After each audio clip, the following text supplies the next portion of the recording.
가을비가 추적추적 내리는 서울의 밤거리는 차가운 공기로 가득 차 있었지만 그랜드 서울 호텔의 거대한 연회장 안은 수백 개의 크리스털 샹들리에가 뿜어내는 열기와 사람들의 흥분으로 인해 숨이 막힐 듯한 덥고 습한 기운이 감돌고 있었다. 대한민국 경제의 심장이라 불리는 K그룹의 창립 50주년 기념 파티는 그 명성에 걸맞게 정재계의 거물들과 유명 인사들이 총출동하여 화려함의 극치를 보여주고 있었고 바닥에 깔린 붉은 카펫은 방문객들의 값비싼 구두굽 소리를 흡수하며 묵직한 권위의 분위기를 조성하고 있었다. 행사장 곳곳에는 최고급 샴페인과 캐비아가 산처럼 쌓여 있었고 사람들은 서로의 성공을 과시하거나 은밀한 거래를 제안하기 위해 가식적인 미소를 띤 채 분주히 움직이고 있었으나 그 모든 풍경은 한서연에게 그저 지루하고 무의미한 연극의 한 장면처럼 느껴질 뿐이었다. 한서연은 화려한 조명이 닿지 않는 연회장의 가장 구석진 기둥 뒤에 자리를 잡고 손에 든 탄산수를 의미 없이 흔들며 이 지루한 시간이 빨리 지나가기만을 기다리고 있었는데 그녀의 존재감은 마치 그림자처럼 희미했다. 그녀는 K그룹 전략기획실의 평범한 행정직원이라는 직함을 달고 있었기에 회사의 가장 중요한 행사에 의무적으로 참석해야만 했고 눈에 띄지 않기 위해 장식이 전혀 없는 검은색 긴 소매 드레스를 선택했었다. 사람들의 눈에는 브랜드 로고 하나 없는 그 드레스가 그저 그런 저렴한 기성복으로 보였겠지만 사실 그것은 이탈리아의 장인이 최고급 흑색 실크를 사용하여 수백 시간의 공정을 거쳐 완성한 세상에 단 한 벌뿐인 걸작이었으며 원단이 몸을 타고 흐르는 선은 서연의 완벽한 신체 비율을 은은하면서도 고혹적으로 드러내고 있었다. 서연은 멍하니 허공을 응시하며 머릿속으로는 지금쯤 자신의 개인 차고에서 기다리고 있을 미완성의 엔진 설계도를 그리고 있었는데 그녀에게 있어서는 수십억 원을 호가하는 보석이나 명품 가방보다 기름 냄새 섞인 차고의 공기와 엔진이 폭발하며 내는 굉음이 훨씬 더 가치 있고 아름다운 것이었다. 그녀가 잠시 복잡한 기계, 공학의 세계에 빠져 있을 때 연회장의 육중한 문이 열리며 소란스러운 웃음소리와 함께 주변의 공기가 순식간에 바뀌는 것이 느껴졌고 사람들의 시선은 약속이라도 한 듯 입구 쪽으로 쏠렸다. 그곳에는 K그룹의 주요 협력사인 대한건설 회장의 막내딸이자 사교계의 여왕벌로 불리는 최윤아가 화려한 붉은색 드레스를 입고 오만한 자태를 뽐내며 들어서고 있었다. 최윤아는 마치 자신이 이 밤의 주인공이라도 되는 양 고개를 뻣뻣하게 쳐들고 주변을 둘러보았는데 그녀의 목과 귀에는 조명을 받아 눈이 부실 정도로 반짝이는 거대한 다이아몬드 세트가 걸려 있어 그녀의 등장을 더욱 요란하게 만들었다. 그녀의 뒤에는 항상 그녀의 비위를 맞추며 콩고물을 얻어먹으려는 부유층 자제들이 병풍처럼 따르고 있었고 윤아는 그들의 아부를 즐기며 만족스러운 미소를 짓고 있었다. 그녀는 입장하자마자 K그룹의 고위 임원들에게 다가가 과장된 몸짓으로 인사를 건네며 자신의 존재감을 과시했고 그녀의 날카로운 시선은 연회장 구석구석을 훑으며 혹시라도 자신의 심기를 거스를 만한 먹잇감이 없는지 탐색하는 하이에나와 같았다.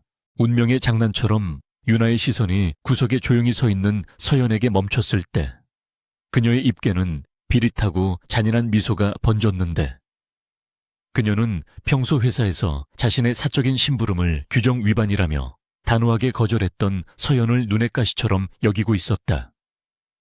윤아는 옆에 있던 친구에게 귓속말로 무언가를 속삭이며 서연을 손가락질했고 이내 그 무리는 킬킬거리는 웃음소리를 내며 서연이 있는 쪽으로 방향을 틀어 다가오기 시작했는데 그 모습은 마치 먹잇감을 발견한 맹수떼가 포위망을 좁혀오는 것과 흡사했다. 또각거리는 하이힐 소리가 점점 가까워질수록 주변에 있던 사람들은 불길한 기운을 감지하고 슬금슬금 자리를 피해주어 서연의 주변은 순식간에 고립된 섬처럼 변해버렸다. 서연의 코앞까지 다가온 최윤아는 팔짱을 끼고 턱을 치켜든 채 서연을 머리끝부터 발끝까지 훑어내리며 노골적인 경멸을 드러냈는데 그녀는 서연의 검은 드레스를 보며 과장된 목소리로 탄식을 내뱉었다. 윤아는 오늘이 장례식장인 줄 알고 잘못 찾아온 것이 아니냐며 비아냥거렸고 그 싸구려 1,000조각은 어디 동대문 떨이 시장에서 주워 입은 것이냐고 물으며 서연의 자존심을 짓밟으려 했다. 주변을 둘러싼 윤아의 추종자들은 그녀의 말 한마디 한마디에 맞장구를 치며 서연을 향해 조소 어린 시선을 보냈고 연 회장의 다른 손님들도 흥미진진한 구경거리가 생겼다는 듯 그들의 대화에 귀를 기울이기 시작했다. 하지만 한서연은 그 모욕적인 언세도 불구하고 눈 하나 깜짝하지 않았으며 오히려 태연하게 잔에 든 물을 한 모금 마신 뒤 윤아를 똑바로 응시했다. 서연의 눈동자는 깊고 고요한 호수처럼 흔들림이 없었지만 그 안에는 상대를 꿰뚫어 보는 듯한 서늘한 기운이 서려 있어 윤아는 순간적으로 등골이 오싹해지는 기분을 느꼈다. 서연은 속으로 이 상황이 얼마나 유치하고 한심한지 비웃고 있었는데 그녀가 입고 있는 드레스의 가치나 그녀의 진짜 신분을 알게 된다면 기절초풍할 사람들이 겉모습만 보고 판단하여 우월감을 느끼려는 꼴이 가소롭기 짝이 없었기 때문이었다. 서연의 침묵이 길어지자 윤아는 자신이 무시당했다고 생각하여 얼굴을 붉히며 분노를 감추지 못했다. 자존심에 상처를 입은 최윤아는 서연에게 본때를 보여주기로 결심하고 지나가던 웨이터의 트레이에서 붉은색 와인이 가득 담긴 잔을 집어들었다.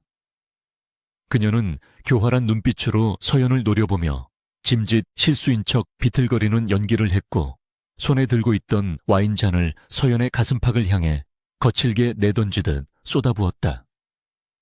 검붉은 액체는 우아한 포물선을 그리며 날아가 서연의 검은 실크 드레스 위로 쏟아졌고 차가운 와인이 피부에 닿는 순간 서연은 눈을 질끈 감았지만 비명을 지르거나 당황한 기색을 보이지는 않았다. 와인은 옷감에 스며들어 축축하게 젖어들었고 바닥으로 뚝뚝 떨어지는 붉은 방울들은 마치 핏자국처럼 선명하게 대리석 바닥을 더럽혔다.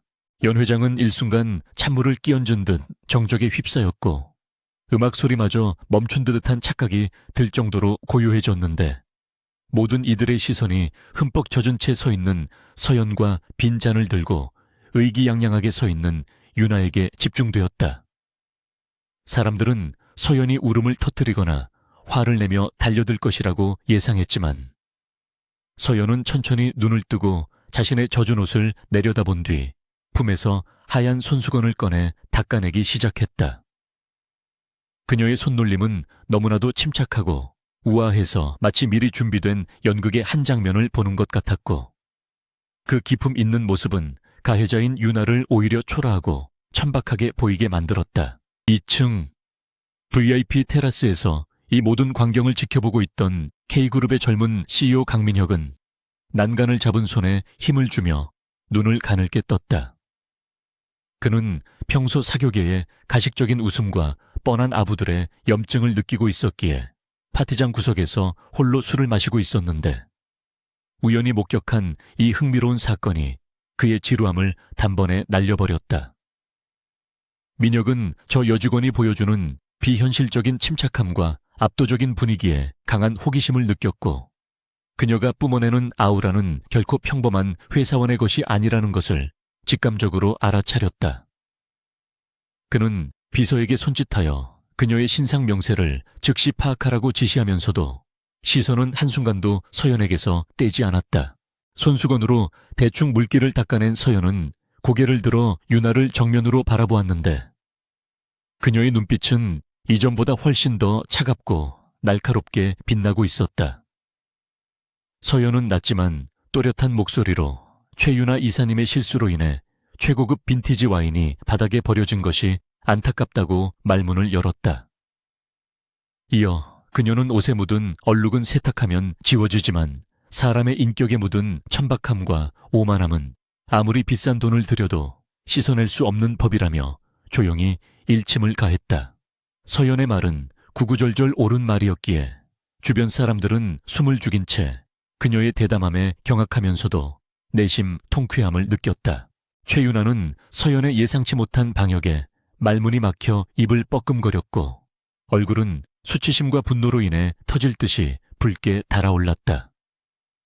그녀는 무언가 반박하려 했지만 서연이 뿜어내는 서늘한 기백에 눌려 목소리가 나오지 않았고 주변에서 들려오는 수군거림이 자신을 향한 비난으로 들려 견딜 수가 없었다. 서연은 멍하니 서 있는 유나에게 가볍게 목례를 한 뒤 뒤도 돌아보지 않고 당당하게 등을 돌려 출구 쪽으로 걸음을 옮겼다. 그녀의 젖은 드레스 자락이 다리에 감겼지만 그녀의 걸음걸이는 마치 런웨이를 걷는 모델처럼 흔들림이 없었고 그 당당한 뒷모습은 사람들의 뇌리에 깊은 인상을 남겼다.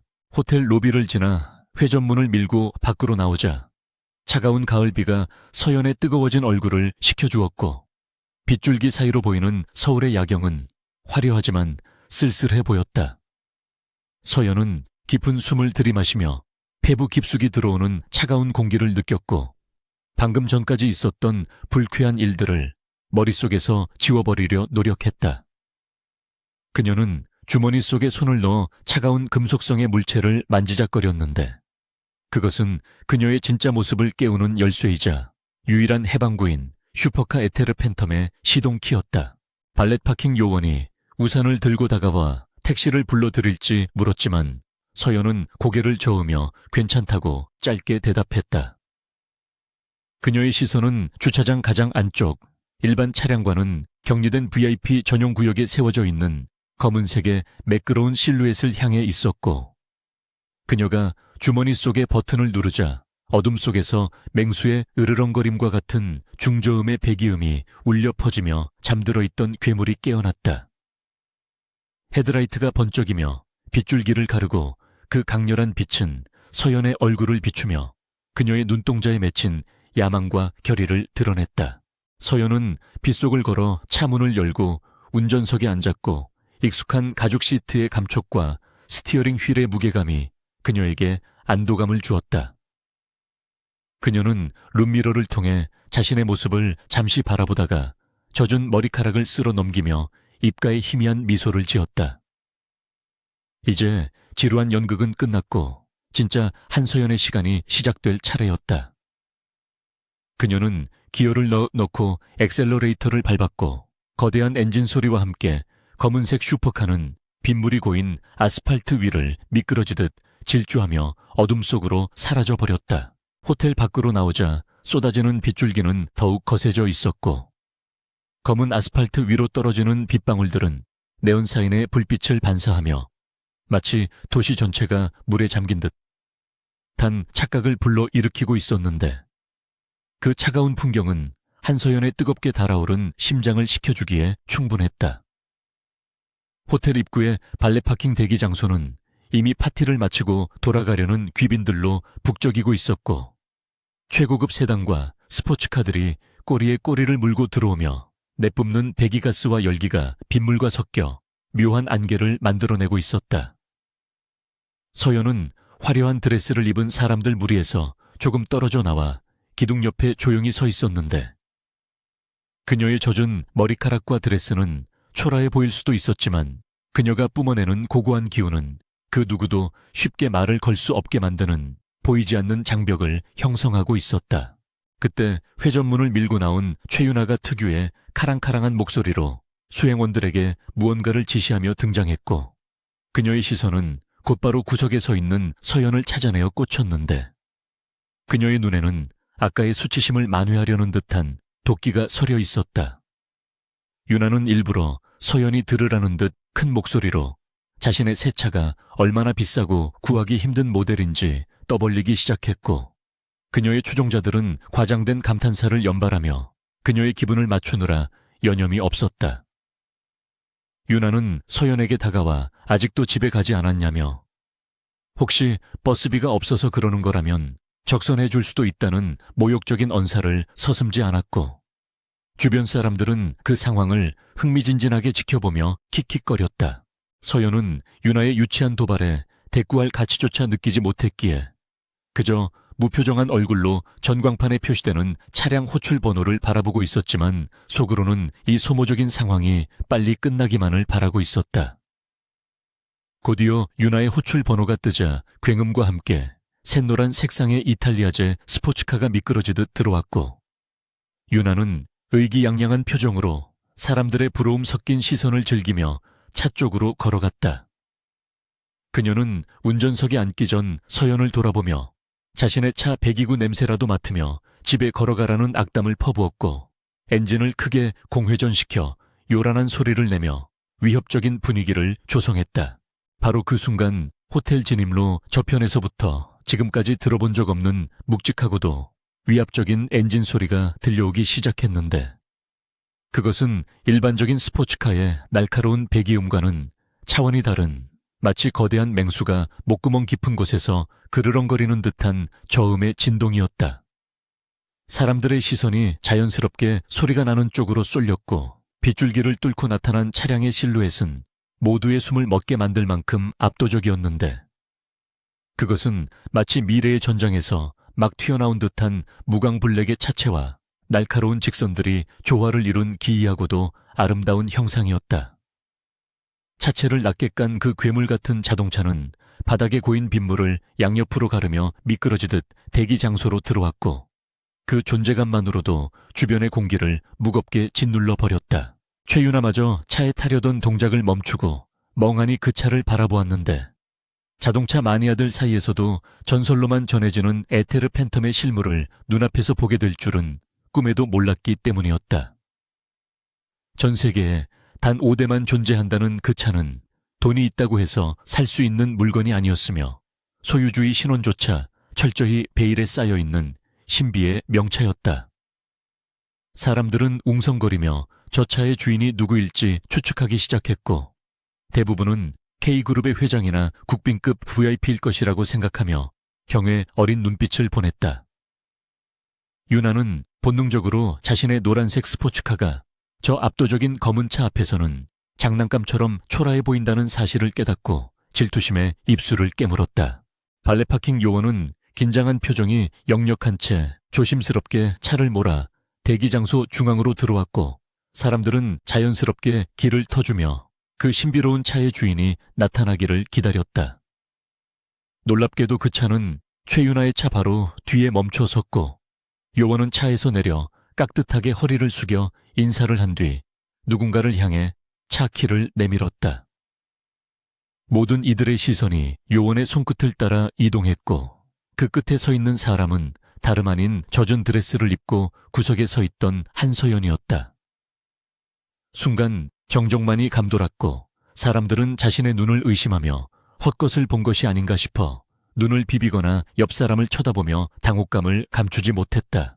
한서연은 주위의 경악스러운 시선 따위는 아랑곳하지 않고 천천히 걸어나와 요원에게서 차키를 건네받았는데 그녀의 동작은 너무나 자연스럽고 우아해서 마치 여왕이 자신의 왕좌로 향하는 것 같은 기품이 흘러 넘쳤다. 그녀가 차에 가까이 다가가자 차체의 센서가 주인을 인식하고 부드러운 기계음과 함께 걸 윙도어가 날개처럼 위로 펼쳐졌고 내부에서 은은한 푸른색 앰비언트 라이트가 흘러나와 비에 젖은 그녀의 모습을 신비롭게 비추었다. 서연은 멍하니 입을 벌리고 서 있는 최윤에게 짧은 눈길조차 주지 않은 채 운전석에 미끄러지듯 앉았고 문이 닫히는 순간 외부의 소음은 완벽하게 차단되었다. 운전석에 앉은 서연은 익숙하게 시동 버튼을 눌렀고 잠들어 있던 12기통 엔진이 포효하며 깨어나자 차체 전체가 미세하게 진동하며 달릴 준비가 되었음을 알렸다. 그녀는 스티어링 휠을 잡은 손에 힘을 주며 잠시 눈을 감고 엔진의 고동을 느꼈는데 이것은 단순한 기계가 아니라 그녀의 영혼이 깃든 분신과도 같은 존재였기에 그 울림은 그녀에게 큰 위로가 되었다. 서연은 기어를 변속하고 엑셀러레이터를 밟았고 에테르 팬텀은 기다렸다는 듯이 폭발적인 가속력을 뽐내며 빗속으로 튀어나갔는데 그 속도와 힘은 보는 이들로 하여금 공포심마저 느끼게 할 정도였다.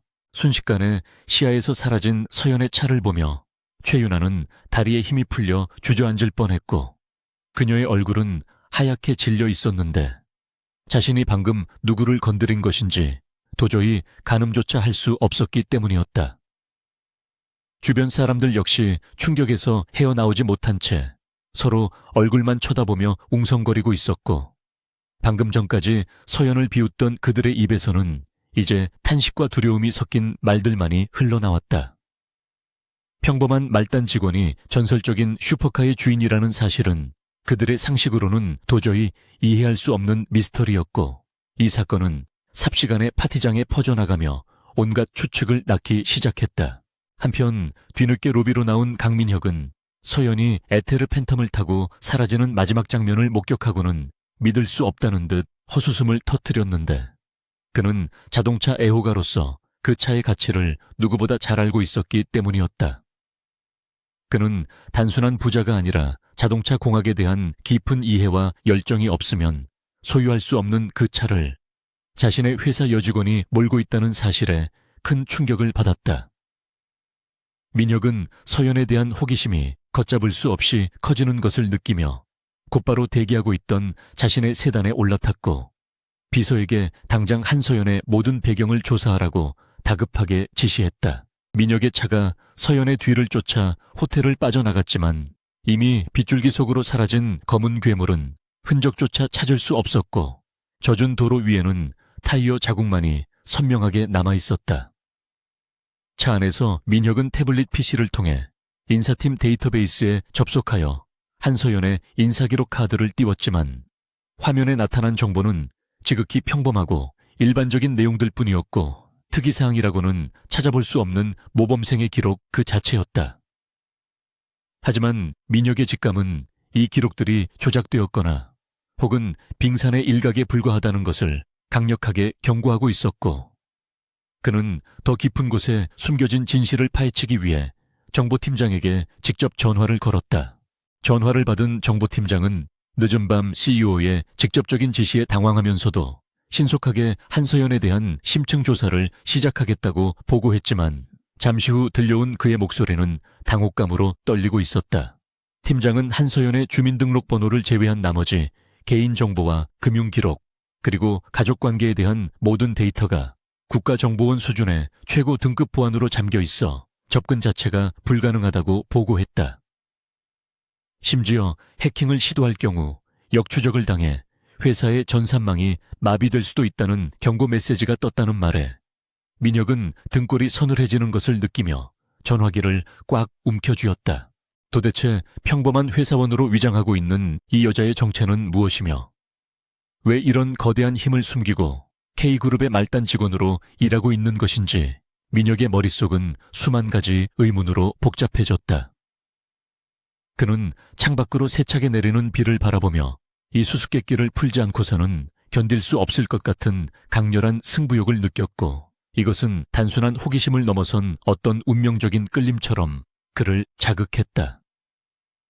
민혁은 비서에게 내일 아침 일찍 한서연을 자신의 집무실로 부르라고 지시했고, 이번에는 공식적인 업무가 아닌 사적인 대화를 통해 그녀의 가면을 벗겨보리라 다짐했다. 같은 시각 한서연은 도심을 벗어나 외곽의 고속화 도로를 질주하고 있었는데, 빗물은 유선형의 차체를 타고 뒤로 흘러가고 있었고, 와이퍼가 쉴 새 없이 움직이며 시야를 확보해주고 있었다. 그녀는 속도계의 숫자가 무서운 속도로 올라가는 것을 보며 묘한 해방감을 느꼈고, 엔진의 진동이 척추를 타고 전해질 때마다 오늘 하루 동안 쌓였던 스트레스와 억울함이 연기처럼 사라지는 것 같았다. 그녀는 룸미러를 통해 자신의 눈을 바라보며 다시 한번 냉정함을 되찾으려 노력했고, 오늘 밤의 일탈이 내일 회사 생활에 어떤 파장을 불러일으킬지 예상하면서도 후회하지는 않았다. 서연은 도로 옆 갓길에 잠시 차를 세우고 창문을 조금 열어 차가운 밤 공기를 들이마셨는데, 비냄새 섞인 바람이 그녀의 뜨거운 볼을 스치고 지나갔다. 그녀는 핸들 중앙에 박힌 에테르의 로고를 손가락으로 쓸어내리며 돌아가신 아버지가 남겨주신 유일한 유산이자 자신의 꿈이 담긴 이 차를 지키기 위해서라면 어떤 시련도 감내할 수 있다고 다짐했다. 그녀가 K그룹에 입사한 진짜 이유는 단순히 생계를 위해서가 아니라 아버지가 설계했던 꿈의 엔진 기술을 완성하기 위해 필요한 핵심 부품 기술이 K그룹의 극비 프로젝트 안에 포함되어 있다는 정보를 입수했기 때문이었고, 그 목표를 달성하기 전까지는 절대로 정체를 들켜서는 안 되는 상황이었다. 하지만 오늘 밤의 사건으로 인해 강민혁의 주목을 받게 된 것은 그녀의 계획에 없던 큰 변수였고, 예리하기로 소문난 그의 눈을 어떻게 피해야 할지 서연은 막막함을 느꼈다. 그녀는 다시 시동을 걸고 집이 아닌 남산의 비밀 차고지로 향했는데 그곳에는 그녀를 도와주는 유일한 조력자가 기다리고 있었고 그와 함께 앞으로의 대책을 논의해야만 했다. 검은 팬텀은 다시 한번 어둠 속으로 녹아들었고 빗줄기는 그녀가 지나간 자리를 깨끗이 지워버리며 마치 아무 일도 없었던 것처럼 도로를 적셨다. 다음 날 아침 K그룹 본사 건물은 전날 밤 파티에서 있었던 일로 인해 벌집을 쑤신 듯 시끄러웠고 직원들은 삼삼오오 모여 휴게실과 복도에서 한서연에 대한 이야기를 나누느라 업무에 집중하지 못하고 있었다. 소문은 꼬리에 꼬리를 물고 과장되어 한서연이 재벌가에 숨겨진 딸이라거나 혹은 외국 왕족의 약혼녀라는 등 터무니없는 이야기까지 나돌고 있었다. 정작 당사자인 한서연은 아무 일도 없었다는 듯 평소와 다름없는 단정한 정장 차림으로 출근하여 자신의 자리에 앉아 묵묵히 업무를 처리하고 있었지만 그녀를 바라보는 동료들의 시선에는 두려움과 호기심이 가득했다. 최윤아는 아침부터 붉게 충혈된 눈으로 사무실에 나타나 히스테리를 부리며 직원들을 들볶았는데 그녀는 어젯밤의 굴욕을 잊지 못하고 복수의 칼날을 갈고 있었다. 그녀는 자신의 지위를 이용하여 서연을 괴롭힐 방법을 모색하고 있었지만 어젯밤 보았던 그 압도적인 슈퍼카의 잔상이 머릿속에서 떠나지 않아 섣불리 행동에 나서지 못하고 전전긍긍하고 있었다. 윤아는 자신의 아버지에게 전화를 걸어 한서연의 뒷조사를 부탁했지만 아버지조차 그런 이름의 직원은 듣도 보도 못했다며 대수롭지 않게 여기는 바람에 그녀의 속은 더욱 타들어갔다. 오전 10시가 되자 CEO 비서실에서 호출이 왔고 한서연은 예상했다는 듯 담담한 표정으로 자리에서 일어나 엘리베이터를 타고 최상층으로 향했다. 엘리베이터 숫자가 하나씩 올라갈 때마다 서연은 마음을 다잡으며 강민혁과의 대면을 준비했고 그가 어떤 질문을 던지더라도 절대 당황하지 않고 완벽한 연기를 펼치겠다고 다짐했다. 띵하는 소리와 함께 엘리베이터 문이 열리고 그녀는 긴 복도를 지나 CEO 집무실의 육중한 문 앞에 섰고 심호흡을 한 번 한 뒤 망설임 없이 문을 두드렸다. 안에서 들어오라는 민혁의 낮고 중후한 목소리가 들려왔고 서연은 문을 열고 들어가며 자신을 기다리고 있는 운명의 소용돌이 속으로 발을 내디뎠다. 강민혁의 집무실 안은 숨막힐 듯한 침묵만이 감돌고 있었고 통유리창 너머로 들어오는 아침 햇살이 두 사람 사이에 놓인 거대한 마호간이 책상 위를 비추며 공기 중에 떠다니는 먼지 입자까지 선명하게 드러내고 있었다. 민혁은 가죽 의자에 깊숙이 몸을 파묻은 채 손가락을 깍지 끼고 서연을 뚫어지게 응시하고 있었는데 그의 눈빛은 마치 먹잇감의 숨통을 끊기 직전의 맹수처럼 날카롭고 위험해 보였다. 그는 책상 위에 놓인 태블릿 PC를 손가락으로 가볍게 두드리며 화면에 떠있는 서연의 텅 빈 인사기록을 가리켰고 도대체 일개 사원의 신상 정보가 왜 국가 기밀 수준으로 보호되고 있는지에 대해 낮고 위압적인 목소리로 추궁하기 시작했다. 서연은 그 압도적인 기세 앞에서도 눈 하나 깜짝하지 않고 꼿꼿한 자세를 유지하며 미리 준비해둔 답변을 머릿속으로 정리하고 있었는데 그녀의 표정은 마치 철벽처럼 단단하여 어떠한 감정의 동요도 읽어낼 수 없었다. 한서연은 태연한 목소리로 자신의 개인정보가 비공개로 설정된 것은 과거 스토킹 피해로 인한 신변 보호 조치 때문일 것이라고 둘러대며 그 차단 등급이 그토록 높은 줄은 본인도 몰랐다는 듯 어깨를 으쓱해 보였다. 또한 어젯밤 타고 갔던 에테르 팬텀에 대해서도 부유한 지인의 차를 잠시 대리 운전해 준 것뿐이라며 그 차가 자신의 소유라는 사실을 완강히 부인했는데 그녀의 거짓말은 너무나 자연스럽고 논리정연하여 웬만한 사람이라면 속아 넘어갈 법했다. 하지만 강민혁은 산전수전 다 겪은 기업가로서 그녀의 눈동자 깊은 곳에 숨겨진 진실의 조각을 본능적으로 감지하고 있었고 그녀의 해명이 완벽하면 완벽할수록 오히려 더 큰 의구심을 품게 되었다. 그는 서연의 말이 거짓임을 확신했지만 물증이 없는 상태에서 더 이상 추궁하는 것은 무의미하다고 판단하여 일단 그녀를 놓아주고 곁에서 지켜보며 서서히 목을 조여가기로 결심했다. 집무실을 나온 서연은 긴장이 풀리며 다리가 약간 후들거리는 것을 느꼈지만 애써 침착함을 유지하며 복도를 걸어갔고 마주치는 직원들의 호기심, 어린 시선을 애써 무시하며 자신의 자리로 돌아왔다. 그러나 그녀를 기다리고 있는 것은 평온한 일상이 아니라 최유나라는 또 다른 태풍이었는데 유나는 어젯밤의 굴욕을 갚아주기 위해 벼르고 있었던 듯 서연이 자리에 앉자마자 산더미 같은 서류 뭉치를 그녀의 책상 위에 거칠게 던져놓았다. 유나는 이번에 신설된 에테르 모터스와의 합작 프로젝트를 총괄하는 태스크포스 팀장으로 발령받았다는 사실을 거만하게 알리며 서연을 자신의 직속 보조로 지정했다고 통보했는데 그 눈빛에는 서연을 철저하게 괴롭혀 제발로 회사를 나가게 만들겠다는 악의가 가득 차 있었다. 최유나는 서연에게 프로젝트와 관련된 전문적인 업무 대신 부서 전체의 커피 심부름이나 복사기 토너 교체, 그리고 창고 정리와 같은 잡무만을 노골적으로 배정하며 그녀의 자존심을 짓밟으려 했다. 유나는 회의 시간마다 서연을 투명 인간 취급하거나 일부러 어려운 질문을 던져 망신을 주려 했지만 서연은 그 모든 부당한 대우를 묵묵히 견뎌내며 불평 한마디 하지 않았다. 서연이 묵묵부답으로 일관하자 유나는 오히려 더 약이 올라 히스테리를 부렸고 사무실 안은 유나의 날카로운 고함과 짜증 섞인 지시로 인해 하루도 조용한 날이 없었다. 동료들은 서연을 동정하면서도 유나의 배경이 두려워 아무도 나서서 도와주지 못했고 서연은 철저하게 고립된 채 묵묵히 자신의 할 일을 해나갔다.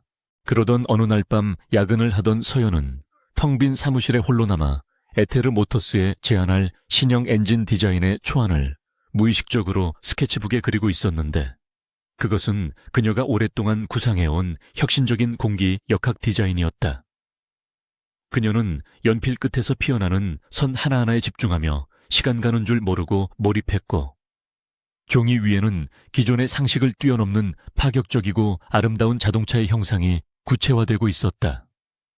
그 디자인은 단순히 미적인 아름다움을 넘어 공기 저항을 최소화하고 엔진의 냉각 효율을 극대화하는 공학적인 완벽함까지 갖추고 있었는데 그것은 천재적인 재능을 가진 서연만이 그려낼 수 있는 걸작이었다. 잠시 화장실을 다녀오기 위해 자리를 비운 사이 늦게까지 남아있던 최유나가 서연의 책상 위를 지나가다가 우연히 그 스케치북을 발견하게 되었다. 최유나는 처음에는 그저 낙서인 줄 알고 비웃으려 했으나 스케치북을 넘겨볼수록 그 내용의 정교함과 독창성에 압도되어 숨을 멈추고 말았다. 그녀는 비록 자동차 공학에 대해서는 문외한이었지만 예술적인 감각을 자부하는 디자이너로서 이 그림이 예사롭지 않다는 것을 단번에 알아차릴 수 있었고 이것이야말로 강민혁에게 인정받을 수 있는 결정적인 열쇠가 될 것이라는 직감이 들었다. 유나는 주위를 두리번거리며 아무도 없음을 확인한 뒤 떨리는 손으로 서연의 스케치북을 찢어 자신의 가방 속에 숨겼고 심장이 터질 듯이 뛰는 것을 느끼며 황급히 사무실을 빠져나갔다. 다음 날 아침 서연은 사라진 스케치북을 찾으려 했지만 어디에서도 찾을 수 없었고 청소 용역 업체가 실수로 버렸을 것이라 짐작하며 씁쓸함을 삼킬 수밖에 없었다. 며칠 후 대망의 프로젝트 기획안 발표 회의가 열렸고 대회의실에는 강민혁 대표를 비롯한 주요 임원진과 태스크포스 팀원들이 모두 참석하여 긴장된 분위기를 조성하고 있었다. 한서연은 회의 자료를 배포하고 음료를 준비하는 보조 역할로 참석하여 구석자리에 조용히 앉아 있었는데 그녀의 시선은 발표를 위해 단상에 올라간 최윤에게 고정되어 있었다. 유나는 자신만만한 표정으로 프레젠테이션을 시작했고 화면의 첫 번째 슬라이드가 뜨는 순간 서연의 눈동자가 크게 흔들렸다. 화면 가득 채워진 그 디자인은 며칠 전 서연이 잃어버렸던 바로 그 스케치였으며 유나는 그것을 자신이 밤새워 고안해낸 독창적인 아이디어라고 뻔뻔하게 소개하고 있었다. 최유나는 화려한 언변과 과장된 제스처를 섞어가며 디자인의 컨셉을 설명했지만 정작 중요한 공학적 원리나 기술적인 세부 사항에 대해서는 모호한 말로 얼버무리며 넘어갔다.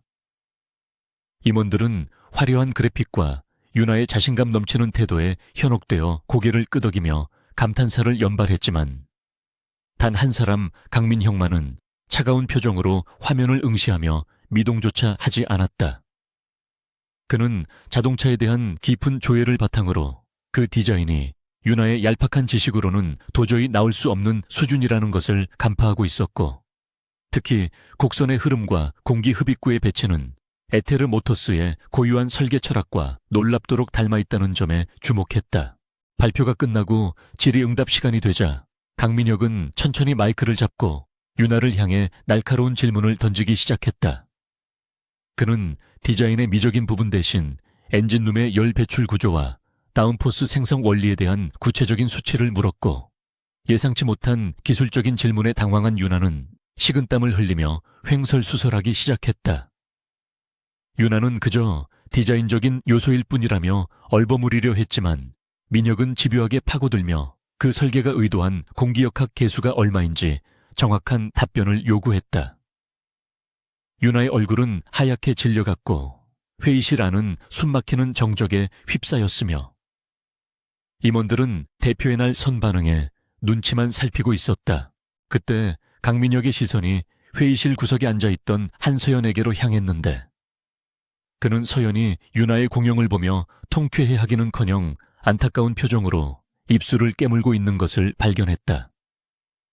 서연은 자신의 설계가 잘못 해석되어 엉터리로 설명되는 것을 참을 수 없어 무의식적으로 주먹을 꽉 쥐고 있었는데 그 미세한 반응은 민혁의 예리한 관찰력을 벗어날 수 없었다.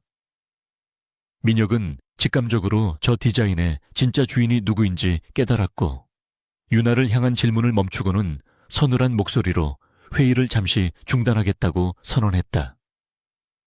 그는 자리에서 일어나며 유나에게 디자인의 원본 파일을 검토할 테니 제출하라고 지시했고 유나의 얼굴은 사색이 되어 떨리고 있었다. 휴식 시간 동안 휴게실은 방금 전의 상황에 대한 직원들의 수군거림으로 시끄러웠지만 최유나는 복도 구석에서 전화를 붙들고 누군가에게 도움을 요청하느라 정신이 없었다.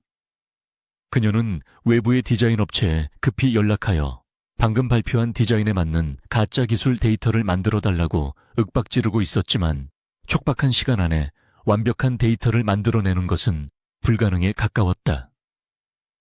한편 서연은 자판기 앞에서 캔커피를 뽑아들고 씁쓸한 표정으로 창밖을 바라보고 있었는데 자신의 노력과 열정이 도둑맞은 것도 모자라 저렇게 형편없이 망가지는 것을 지켜봐야만 하는 현실이 괴로웠다. 그때 등 뒤에서 인기척이 느껴져 뒤를 돌아보니 강민혁이 주머니에 손을 넣은 채 그녀를 바라보고 서 있었다. 민혁은 서연에게 다가와 넌지시 방금 발표된 디자인에 대해 어떻게 생각하느냐고 물었고 그의 목소리에는 이전의 위압감 대신 묘한 호기심과 기대가 섞여 있었다. 서연은 잠시 망설이다가 조심스럽게 입을 열어 그 디자인은 겉보기에는 화려하지만 엔진의 위치를 고려하지 않은 흡기 구조 때문에 실제 주행 시 심각한 과열 문제를 일으킬 수 있다고 지적했다. 그녀는 자신도 모르게 전문가적인 견해를 술술 풀어놓으며 개선해야 할 점들을 구체적으로 설명하기 시작했고 민혁은 그 말을 듣는 내내 만족스러운 미소를 지으며 고개를 끄덕였다.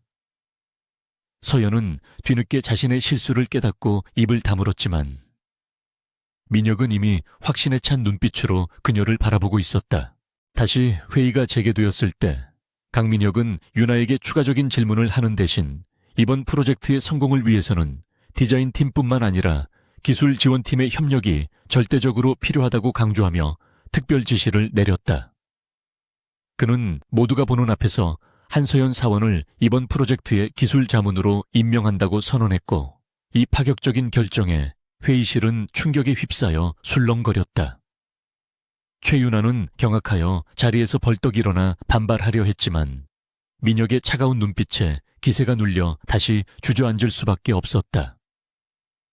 민혁은 서연을 똑바로 응시하며 기대하겠다는 짧은 한마디를 남기고 회의실을 나갔고, 서연은 멍하니 그 뒷모습을 바라보며 자신을 둘러싼 운명의 수레바퀴가 점점 더 빠르게 돌아가고 있음을 느꼈다.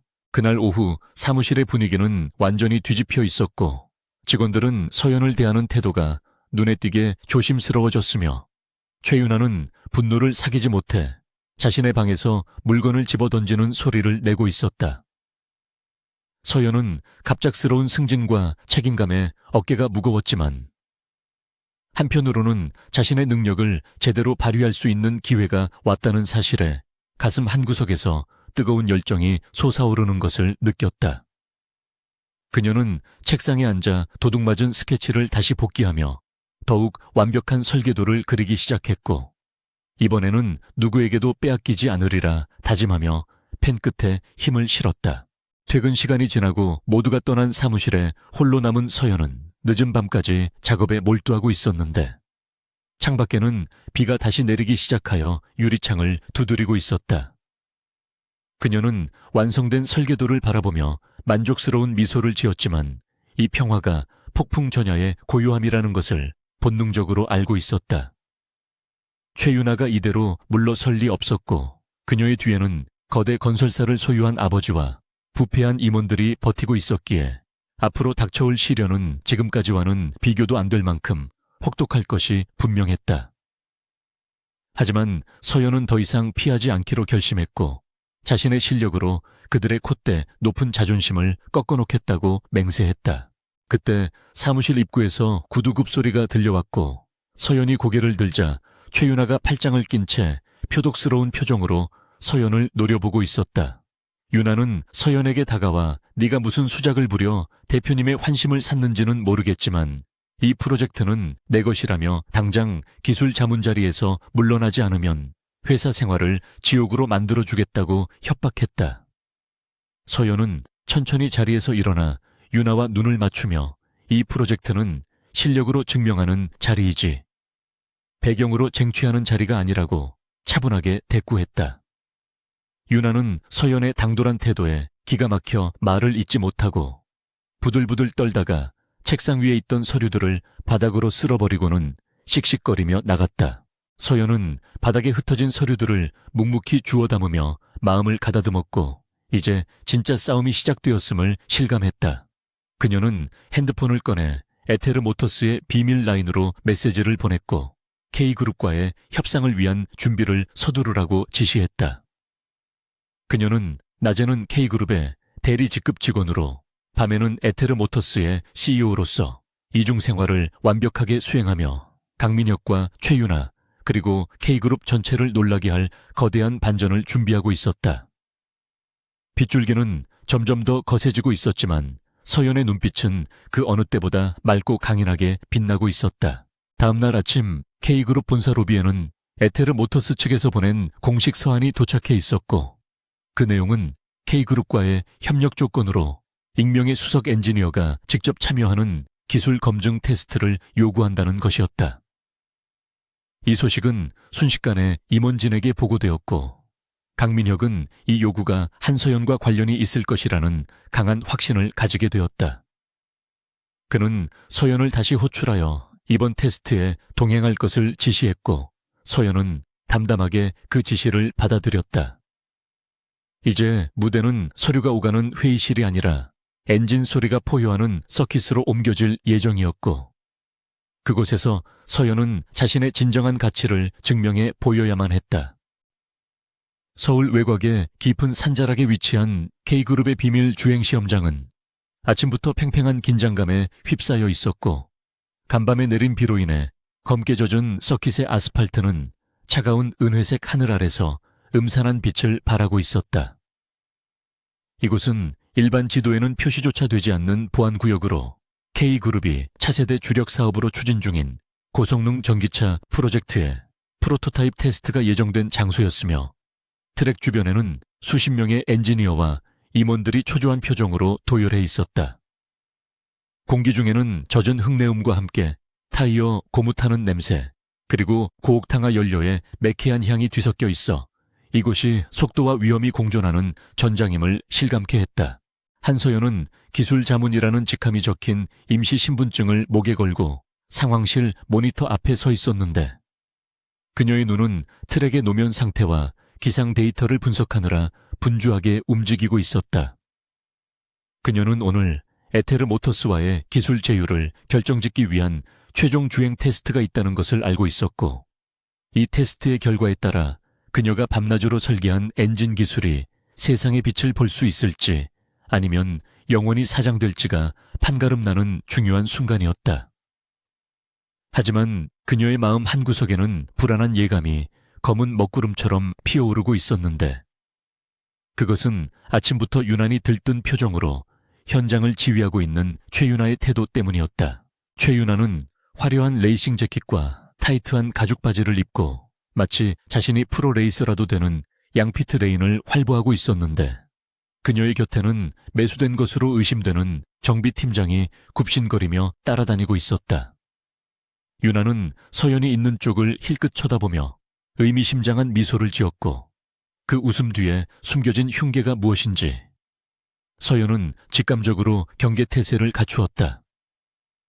잠시 후 테스트 드라이버가 대기실에서 나오며 복통을 호소하고 쓰러지는 소동이 벌어졌고 현장은 순식간에 아수라장이 되었다.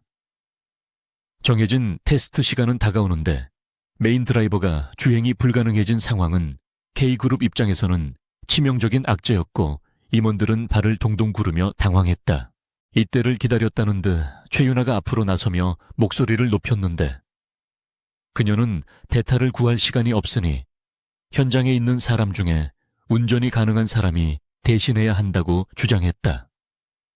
그녀의 시선은 정확하게 한서연을 향해 꽂혔고 그녀는 한서연 사원이 이번 프로젝트의 기술 자문으로서 차량의 메커니즘을 누구보다 잘 이해하고 있다고 큰소리쳤다.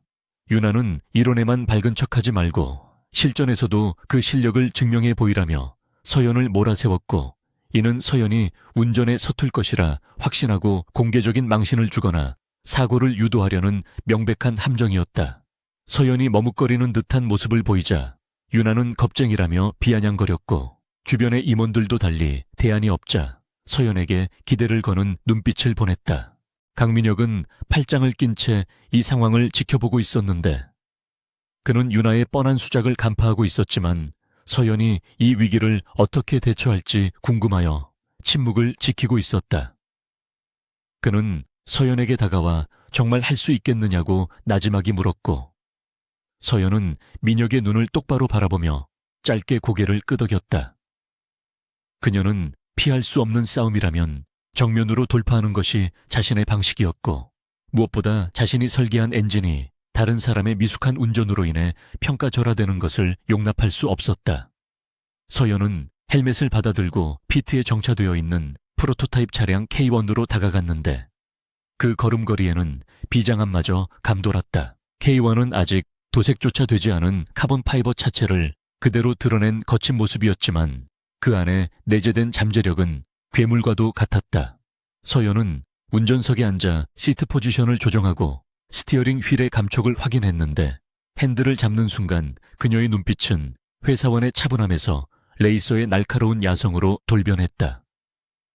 그녀는 계기판을 체크하던 중 타이어 공기압 밸런스가 미세하게 틀어져 있고 브레이크 페달의 담력이 정상보다 헐겁다는 것을 감지했다. 이는 명백한 사보타주였고 빗길 주행에서 이러한 결함은 치명적인 사고로 이어질 수 있는 위험한 상태였지만 서연은 정비색에 항의하는 대신 조용히 입술을 깨물며 스스로 차량을 제어하기로 결심했다. 엔진 스타트 버튼을 누르자 거친 굉음과 함께 차체가 요동쳤고 서연은 무정의를 통해 관제실에 주행 시작을 알렸다. 차단기가 올라가고 K1이 피트레인을 빠져나와 본 트랙으로 진입하자 서연은 엑셀러레이터를 깊게 밟았고 차는 총알처럼 튀어나갔다. 젖은 노면 위에서 후륜 구동 차량은 끊임없이 미끄러지려 했지만 서연은 마치 차와 한 몸이 된 듯 섬세한 스티어링 조작과 엑셀 워크로 접지력을 유지하며 속도를 높여갔다. 첫 바퀴는 탐색전이라 생각하고 천천히 달릴 것이라는 모두의 예상을 깨고 서연은 첫 번째 코너부터 한계에 가까운 속도로 진입했고 관제실의 모니터를 지켜보던 엔지니어들은 경악하여 비명을 질렀다. 최윤아는 서연이 첫 코너에서 속도를 이기지 못하고 모래밭으로 처박힐 것이라 예상하며 회심의 미소를 짓고 있었지만 그 미소는 1초도 지나지 않아 경악으로 바뀌었다. 서연은 코너 진입 직전 브레이크를 강하게 밟아 차량의 하중을 전륜으로 이동시킨 뒤 스티어링 휠을 급격하게 꺾으며 동시에 사이드 브레이크를 당기는 듯한 동작으로 차체의 꼬리를 미끄러뜨렸다. K1은 마치 빙판 위를 지치듯 우아한 곡선을 그리며 코너를 횡으로 가로질렀고 타이어가 비명을 지르며 뿜어내는 흰 연기가 빗물과 섞여 장관을 이루었다. 그것은 완벽한 드리프트였고 교과서적인 주행을 넘어선 예술의 경지였다. 관제실 유리창 너머로 이 광경을 지켜보던 강민혁은 손에 쥐고 있던 커피잔을 놓칠 뻔했다.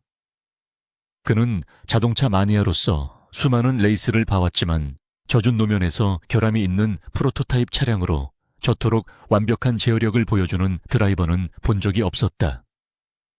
특히 코너의 정점인 에이펙스를 스치듯 지나가며 재가속하는 타이밍과 라인을 그려나가는 방식은 그가 오랫동안 동경해왔던 전설적인 익명의 레이서 팬텀의 주행 스타일과 소름 끼칠 정도로 흡사했다. 민혁의 심장은 거세게 뛰기 시작했고 그는 망원경을 들어 운전석에 앉은 서연의 모습을 확인하려 했지만 헬멧에 가려진 그녀의 표정은 읽을 수 없었다. 트랙 위에서 서연은 극한의 집중력을 발휘하며 자신만의 세계에 빠져 있었는데 헬멧 안으로 들려오는 거친 숨소리와 엔진의 고동소리만이 그녀가 살아있음을 증명하고 있었다. 조작된 브레이크는 말을 듣지 않아 제동거리가 길어졌지만 서연은 기어 변속을 이용한 엔진 브레이크와 차량의 관성을 이용해 그 결함을 오히려 코너 공략의 무기로 활용하고 있었다. 그녀의 손발은 기계적으로 움직이는 것이 아니라 마치 춤을 추듯 리듬을 타고 있었고 K1은 서연의 손끝에서 야생마가 아닌 충실한 명마로 거듭나고 있었다. 직선 구간에 접어들자 서연은 엑셀을 끝까지 밟아 최고 속도에 도달했고 속도계의 숫자는 300km를 훌쩍 넘어가고 있었다. 그때 트랙의 가장 위험한 구간인 헤어핀 코너 직전에서 예상치 못한 돌발 상황이 발생했다. 트랙 위에 고여있던 물웅덩이를 지나면서 타이어가 순간적으로 노면과의 접지력을 잃는 수막 현상이 발생했고 차체는 팽이처럼 회전하며 방호벽을 향해 돌진했다. 관제실에서는 비명이 터져 나왔고 최윤아는 이제야말로 서연이 끝장났다고 생각하며 쾌재를 불렀다. 물리적으로 도저히 회복 불가능해 보이는 각도였고 충돌은 피할 수 없는 운명처럼 보였다. 강민혁은 반사적으로 자리에서 벌떡 일어나 소리쳤지만 그의 목소리는 방음 유리벽에 가로막혔다. 그러나 그 절체절명의 순간 서연의 시간은 아주 느리게 흘러갔다. 그녀는 당황하여 급브레이크를 밟는 초보적인 실수를 범하는 대신 오히려 엑셀을 더 밟으며 스티어링 휠을 회전 반대 방향으로 끝까지 돌리는 카운터 스티어를 시전했다. 바퀴가 헛도는 힘을 이용해 차체의 회전력을 상쇄시키고 다시 그립을 찾아내는 고도의 기술이었다. K1은 방호벽을 불과 몇 센티미터 남겨두고 기적적으로 자세를 바로잡았고 서연은 그 탄력을 이용해 오히려 더 빠른 속도로 코너를 탈출했다. 마치 죽음의 문턱에서 춤을 추고 돌아온 듯. 단 그 믿을 수 없는 장면에 서킷에는 정적만이 감돌았고 잠시 후 엔지니어들 사이에서 우레와 같은 함성과 박수가 터져 나왔다. 서연은 마지막 랩까지 완벽하게 주행을 마치고 피트레인으로 들어왔는데 계기판에 찍힌 랩타임은 기존의 프로 드라이버들이 세운 기록을 무려 2초나 앞당긴 신기록이었다. 차가 멈추고 엔진 소리가 잦아들자 서연은 헬멧을 벗고 차에서 내렸는데 땀에 젖은 머리카락이 이마에 붙어 있었지만 그녀의 얼굴에는 승리감보다는 덤덤한 표정이 서려 있었다. 그녀는 떨리는 다리를 애써 감추며 정비팀장에게 다가가 차갑게 쏘아붙였다. 타이어 공기압과 브레이크 밸런스를 다시 체크하라고 말하며 누군가의 실수인지 고의인지는 모르겠지만 엔지니어로서의 양심을 걸고 일하라는 그녀의 일침에 정비팀장은 사색이 되어 고개를 숙였다. 최윤아는 믿을 수 없다는 표정으로 멍하니 서연을 바라보고 있었는데 자신의 완벽한 계획이 수포로 돌아간 것도 모자라 오히려 서연을 영웅으로 만들어주었다는 사실에 분노와 좌절감을 느꼈다. 그녀는 입술을 깨물며 부들부들 떨고 있었지만 지금 상황에서 나섰다가는 오히려 역풍을 맞을 것이 뻔했기에 쥐구멍이라도 찾고 싶은 심정이었다. 서연은 윤아를 본체 만취하며 지나쳤고 그녀의 당당한 태도는 주변 사람들을 압도하기에 충분했다. 이제 그 누구도 그녀를 단순한 행정직원으로 보지 않았고 경외심 어린 시선으로 그녀를 바라보고 있었다. 강민혁은 천천히 걸어나와 서연의 앞을 막아섰는데 그의 눈빛은 이전과는 완전히 달라져 있었다. 의심과 호기심이 섞여 있던 눈빛은 이제 확신과 열망으로 바뀌어 있었고 그는 서연을 마치 오랫동안 찾아 헤매던 보물을 발견한 사람처럼 바라보았다. 그는 서연에게 어디서 그런 운전 기술을 배웠냐고 단도직입적으로 물었고 서연은 잠시 당황했지만 이내 침착하게 대답했다. 그녀는 그저 어릴 때부터 아버지가 운전하는 것을 어깨너머로 보았을 뿐이며 위급 상황에서 본능적으로 대처한 것 같다고 둘러댔지만 민혁은 그 말을 믿지 않는 눈치였다. 그는 서연의 어깨에 묻은 빗물을 털어주며 수고했다는 말 대신 오늘 밤 저녁을 같이 먹자는 제안을 건넸다. 서연은 거절하려 했지만 민혁은 이것은 상사로서의 명령이 아니라 팬으로서의 부탁이라며 물러서지 않았고 그의 진지한 태도에 서연은 어쩔 수 없이 고개를 끄덕였다.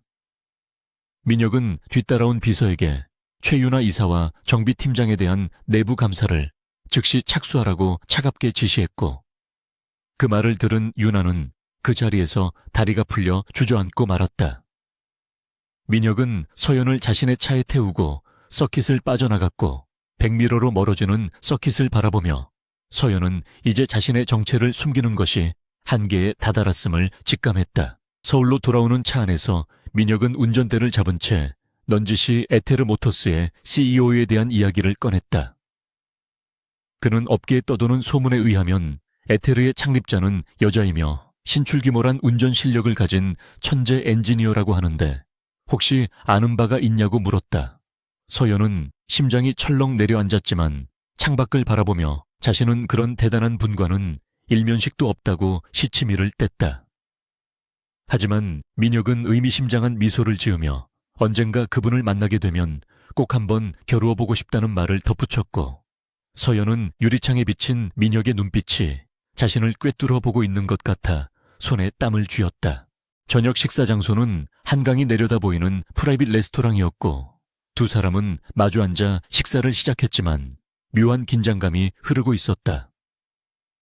민혁은 서연에게 회사 생활의 고충이나 개인적인 취미에 대해 물으며 분위기를 풀려고 노력했고 서연도 조금씩 마음을 열고 대화에 응했다.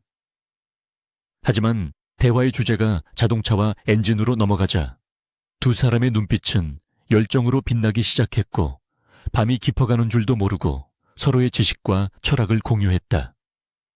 서연은 오랜만에 자신과 말이 통하는 상대를 만났다는 사실에 기쁨을 느꼈고 민혁 역시 서연의 깊이 있는 식견에 감탄하며 점점 더 그녀에게 빠져들고 있었다. 식사를 마치고 레스토랑을 나설 때 민혁은 서연에게 집까지 데려다 주겠다고 했지만 서연은 정중하게 거절했다. 그녀는 자신의 집이 노출되는 것을 원치 않았고 무엇보다 지금은 혼자만의 시간이 필요했다. 민혁은 아쉬워했지만 그녀의 뜻을 존중하여 택시를 잡아주었고 서연이 탄 택시가 멀어질 때까지 자리를 지켰다. 택시 안에서 서연은 피곤함이 몰려왔지만 머릿속은 복잡했다. 강민혁은 위험한 남자였지만 동시에 거부할 수 없는 매력을 가진 남자였고 그와의 거리가 가까워질수록 자신의 비밀이 탄로날 위험도 커진다는 사실이 그녀를 괴롭혔다. 집에 도착한 서연은 비밀 차고로 내려가 K1을 운전할 때 느꼈던 감각을 되살리며 자신의 슈퍼카 에테르 팬텀의 운전석에 앉았다. 그녀는 어둠 속에서 스티어링 휠을 잡고 생각에 잠겼는데 오늘 서킷에서의 주행은 단순한 테스트가 아니라 자신의 존재를 세상에 알리는 신호탄과도 같았다. 이제 K그룹과 에테르 모터스의 협력은 되돌릴 수 없는 흐름이 되었고 그녀는 두 가지 신분 사이에서 위태로운 줄타기를 해야만 했다. 그녀는 핸드폰을 꺼내 비서에게 내일 있을 임원회의 준비를 지시했고 이번에는 에테르 모터스의 대표로서 K그룹을 압박할 새로운 카드를 준비했다. 다음 날 K그룹 본사는 최윤아 이사에 대한 감사 소식으로 발칵 뒤집혔고 직원들은 정의 구현이라며 환호했다. 최윤아는 정직 처분을 받고 자숙에 들어갔지만 그녀의 눈빛은 여전히 복수심으로 불타오르고 있었다.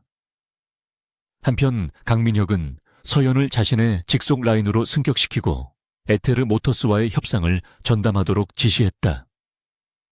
서연은 이제 민혁에 가장 가까운 곳에서 그를 보조하며 동시에 그를 속여야 하는 이중 간첩과도 같은 처지가 되었다. 그리고 그날 오후 서연의 책상 위에는 발신인을 알 수 없는 의문의 편지.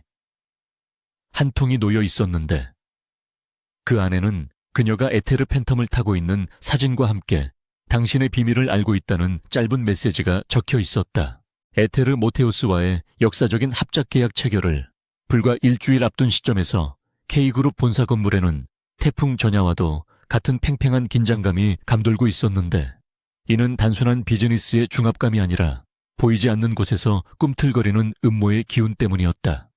전략기획실의 모든 직원은 막바지 계약 서류 검토와 기술 검증 자료를 정리하느라 밤낮 없이 매달리고 있었지만 정작 이번 프로젝트의 핵심 기술 자문인 한서연의 책상 주변에는 묘하게 서늘한 침묵만이 흐르고 있었다.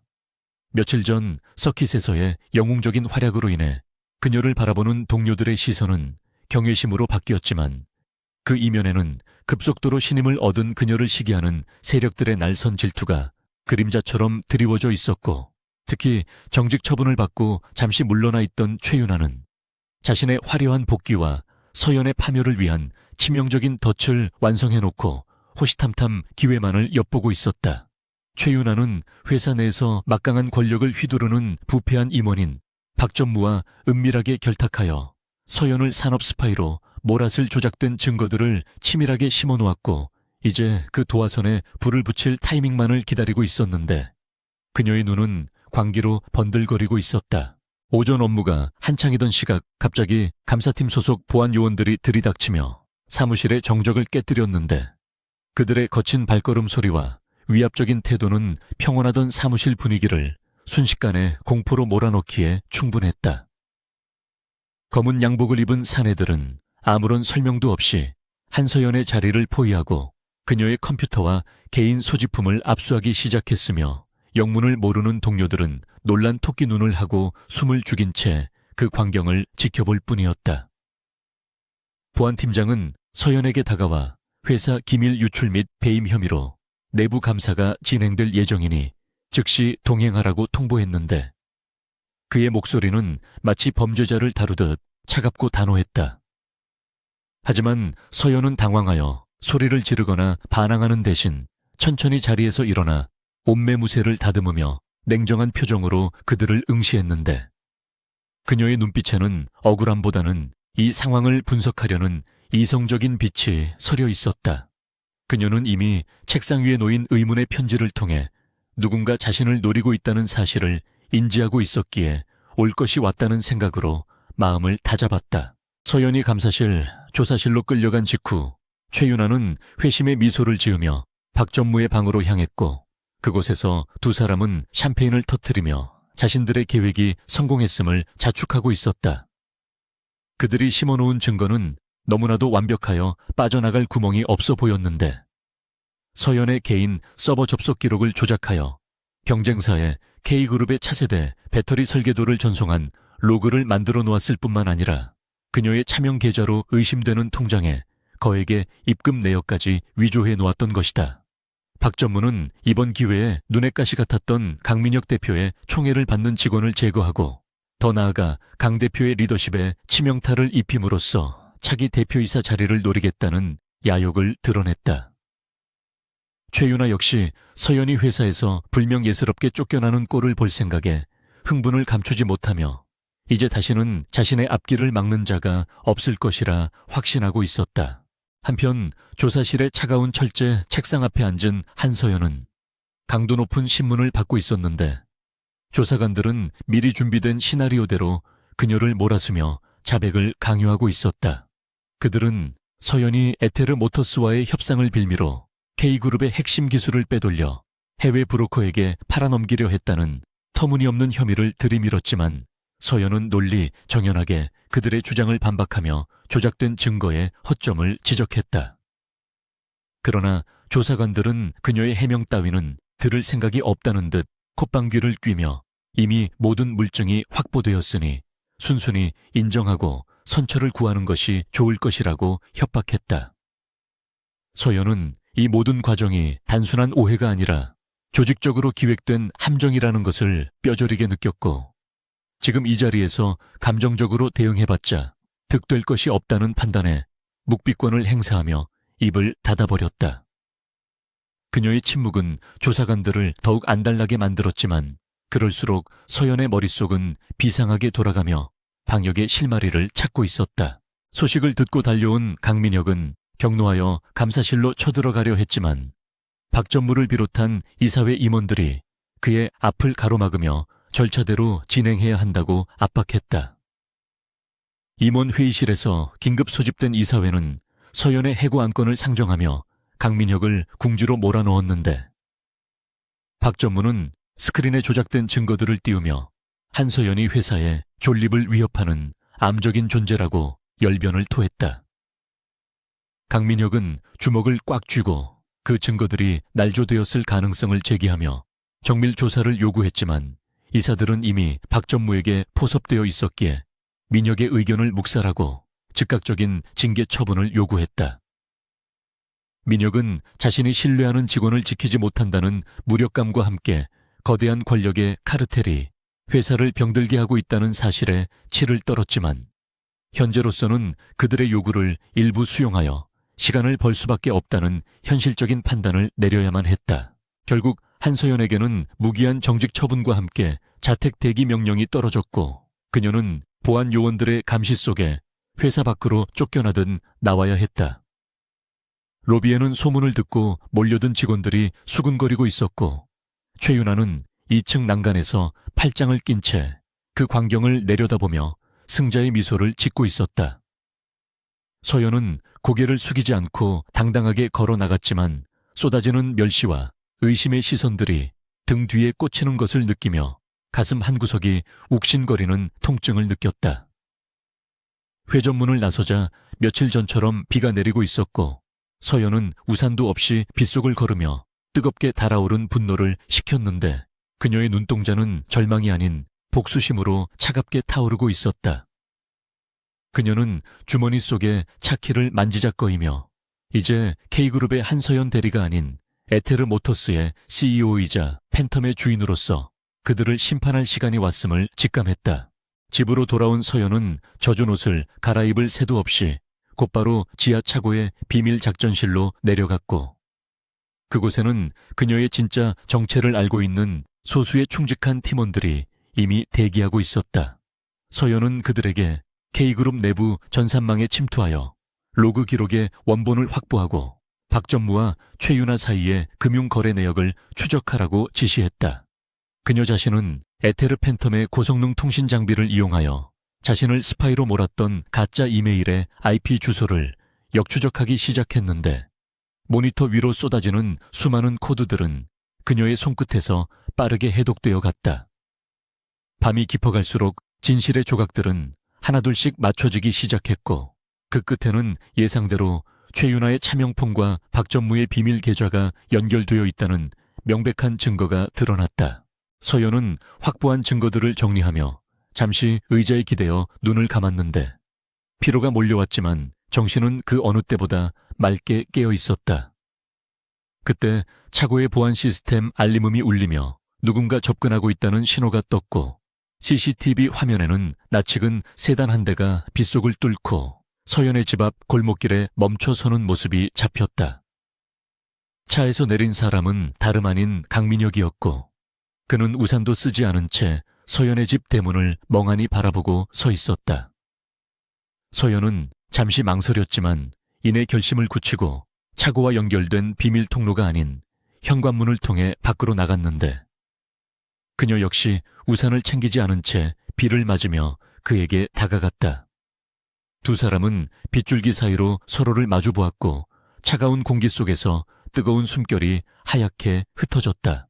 강민혁은 흠뻑 젖은 서연을 보자마자 자신의 코트를 벗어 그녀의 어깨에 걸쳐주며 미안하다는 말을 먼저 꺼냈다. 그는 대표로서 직원을 지켜주지 못한 것에 대한 자책감과 이사회에서의 무력했던 자신의 모습에 대해 괴로워하고 있었는데 그의 눈빛은 깊은 슬픔과 분노로 일렁이고 있었다. 민혁은 서연에게 나는 그 증거들을 믿지 않는다며 네가 스파이가 아니라는 것을 증명하기 위해 내 모든 것을 걸겠다고 맹세하듯 말했다. 그의 진심 어린 고백에 서연의 마음속에 쌓여있던 얼음장 같은 경계심이 한순간에 녹아내렸고 그녀는 처음으로 강민혁이라는 남자를 상사가 아닌 한 인간으로서 온전하게 받아들이게 되었다. 서연은 희미한 미소를 지으며 자신을 믿어주어서 고맙다고 말했고 반드시 스스로 결백을 증명하고 돌아가겠다고 약속했다. 민혁은 서연의 눈을 바라보며 혹시 도움이 필요하면 언제든지 말하라고 했지만 서연은 고개를 저으며 이것은 자신의 싸움이라고 선을 그었다. 하지만 그녀는 민혁에게 한 가지 부탁을 했는데 다가오는 에테르 모터스와의 계약 체결식 날까지 아무것도 모르는 척 연기해달라는 것이었다. 민혁은 그녀의 의도를 정확히 파악하지는 못했지만 서연의 눈빛에서 느껴지는 확고한 결의를 믿고 그녀의 제안을 수락했다. 그는 떠나기 전 서연의 손을 잠시 잡았다가 놓았는데 그 짧은 접촉을 통해 두 사람 사이에는 말로 표현할 수 없는 깊은 신뢰와 연대감이 형성되었다. 민혁의 차가 골목을 빠져나갈 때까지 서연은 그 자리에 서 있었고 그녀의 어깨에 걸쳐진 민혁의 코트에서는 그의 따뜻한 청과 은은한 향기가 남아있어 그녀를 위로해 주었다. 다시 작전실로 돌아온 서연은 이제 마지막 방역을 준비하기 위해 에테르 모터스의 본사에 암호화된 메시지를 보냈는데 그것은 계약 체결식 날 전 세계가 놀랄만한 깜짝 쇼를 준비하라는 지시였다. 그녀는 책상 서랍 깊숙한 곳에서 봉인해 두었던 가면을 꺼내 들었는데 그것은 그녀가 에테르의 CEO로서 공식 석상에 나설 때 사용하는 베네치안 스타일의 정교한 가면이었다. 이제 한서연이라는 평범한 직원의 껍데기를 벗어던지고 진짜 자신의 모습으로 세상 앞에 설 시간이 다가오고 있었고 그녀는 그날 최윤아와 박전무가 짓게 될 표정을 상상하며 차가운 미소를 지었다. 그녀는 컴퓨터 화면에 띄워진 박전무의 비리 장부를 USB에 옮겨 담았고 이것이 그들을 지옥으로 떨어뜨릴 티켓이 될 것임을 확신했다. 그 시각 최윤아는 자신의 승리에 도취되어 술에 취한 채 친구들에게 전화를 걸어 자신의 무용담을 늘어놓고 있었는데 그녀는 서연이 지금쯤 방구석에서 울고 있을 것이라 착각하며 비웃고 있었다. 하지만 그녀는 자신이 건드린 상대가 단순한 회사원이 아니라 거대한 빙산의 일각이었다는 사실을 꿈에도 모르고 있었고 그 무지와 오만함이 결국 자신의 목을 조르는 밧줄이 되고 있다는 것을 인지하지 못했다. 박전무 역시 자신의 금괴 숨겨진 비밀 장부들이 이미 서연의 손에 넘어갔다는 사실을 모른 채 강민혁을 몰아낼 계획에만 몰두하고 있었고 그들의 샴페인은 너무 일찍 터진 것이었다. 다음 날 아침이 밝았지만 서연은 회사에 출근하지 않았고 그녀의 빈자리는 직원들에게 묘한 상실감과 불안감을 안겨주었다. 민혁은 평소와 다름없는 표정으로 업무를 보며 박전무와 최윤아의 동태를 살폈고 그들이 방심하고 있는 틈을 타 서연이 부탁한 대로 내부 보안 시스템의 허점을 일부러 노출시키는 등 은밀한 지원 사격을 시작했다. 그는 서연이 어떤 계획을 가지고 있는지 구체적으로 알지는 못했지만 그녀가 반드시 돌아와서 이 판을 뒤집을 것이라는 확신을 가지고 있었기에 그 기다림조차 즐겁게 느껴졌다. 서연은 집에서 팬텀을 정비하며 마지막 결전을 준비했고 엔진 오일을 교체하고 타이어를 점검하는 그녀의 손길은 마치 전장에 나가는 장수가 검을 닦는 것처럼 경건했다. 계약 체결식이 열릴 호텔은 D-Day를 맞아 화려하게 장식되었고 수많은 취재진이 몰려와 열띤 취재 경쟁을 벌이고 있었다. 이번 계약은 국내 자동차 산업의 판도를 바꿀 빅딜이었기에 전 세계에 이목이 집중되어 있었고 K그룹 측에서는 강민혁 대표가 직접 나와 손님들을 맞이했다. 최윤아는 화려한 드레스를 입고 마치 자신이 이 행사의 주역인 양 거들먹거리며 나타났고 박전무는 임원들과 담소를 나누며 여유로운 모습을 보였다. 그들은 한서연이라는 존재가 이미 과거의 일이 되어버렸다고 믿고 있었고 오늘 계약이 성공적으로 마무리되면 자신들의 입지가 더욱 공고해질 것이라 확신했다. 하지만 행사장 한 구석에는 에테르 모터스 측에서 보낸 의문의 검은색 상자가 놓여 있었고 그 위에는 개봉 금지라는 붉은색 경고 문구가 붙어 있었다. 보안 요원들이 그것을 치우려 했지만 에테르 측 관계자가 절대 손대지 말라고 신신당부했기에 그저 의구심을 가진 채 지켜볼 수밖에 없었다. 강민혁은 그 상자를 보며 서연이 보낸 메시지임을 직감했고 입가에 미소를 머금었다. 폭풍은 이미 시작되었고 이제 그 중심에 서 있는 서연이 등장할 차례였다.